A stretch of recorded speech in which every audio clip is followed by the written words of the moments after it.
Hi hello welcome to my channel. ഇന്നിപ്പോൾ തിരക്ക് പിടിച്ചൊരു ദിവസമാണ് കേട്ടോ. വെള്ളിയാഴ്ച അല്ലേ, നമ്മുടെ റമദാൻ തുടങ്ങിയിട്ട് രണ്ടാമത്തെ വെള്ളിയാഴ്ച അല്ലേ. അല്ലാഹു സുബ്ഹാനഹു വ തആല നമ്മളിന്ന് മരണപ്പെട്ടു പോയവരുടെ കബറുകളെല്ലാം വിശാലമായി കൊടുക്കട്ടെ. ജീവിച്ചിരിക്കുന്നവർക്ക് ആഫിയത്തുള്ള ദീർഘായുസ്സിനെ വകുപ്പ് പ്രദാനം ചെയ്യട്ടെ. പിന്നെ എല്ലാ പണികളും പെട്ടെന്ന് കഴിച്ച് വെച്ചാൽ കുറച്ച് നേരം ഇരിക്കാമല്ലോ. എനിക്ക് വീട്ടിലത്തെ പണി മാത്രമല്ല, കറിയൊക്കെ വെക്കൽ കഴിഞ്ഞ് വീടൊക്കെ ഒന്ന് തുടച്ചിടാമെന്ന് വിചാരിച്ചു. അടുക്കളയിലൊക്കെ നിറയെ വെള്ളം പോയിട്ടുണ്ട് കേട്ടോ. ഞാൻ പാത്രം കഴുകിയ അങ്ങനെ. അപ്പോൾ ആ വെള്ളമൊക്കെ ഒന്ന് തുടച്ചെടുത്താൽ, അല്ലെങ്കിൽ ഈ ചൂല് കൊണ്ട് അടിച്ചിട്ടുണ്ടെങ്കിൽ അതെല്ലാം പൊട്ടി പോകും വെള്ളം നനവുണ്ടെങ്കിൽ. അപ്പോൾ അതൊക്കെ കഴിഞ്ഞ് ഒന്ന് കൊട്ടി, റൂമൊക്കെ ഒന്ന് കൊട്ടി വിരിച്ചിട്ട് അതൊക്കെ കഴിഞ്ഞിട്ട് വേണം. ആളുടെ കാലിൻ്റെ മുകളിലൊരു മുറിയുണ്ട്. അപ്പോൾ അത് ഒരു 5-6 മാസമായി ഉണങ്ങണമൊന്നുമില്ല. അങ്ങനെ പഴുത്തിട്ട് നിൽക്കുക.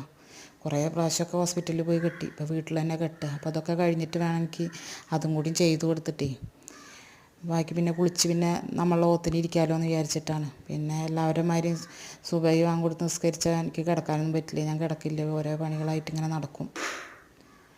അപ്പോൾ ഇന്നത്തെ വീഡിയോ അത്രയൊക്കെ ഉള്ളൂ കേട്ടോ.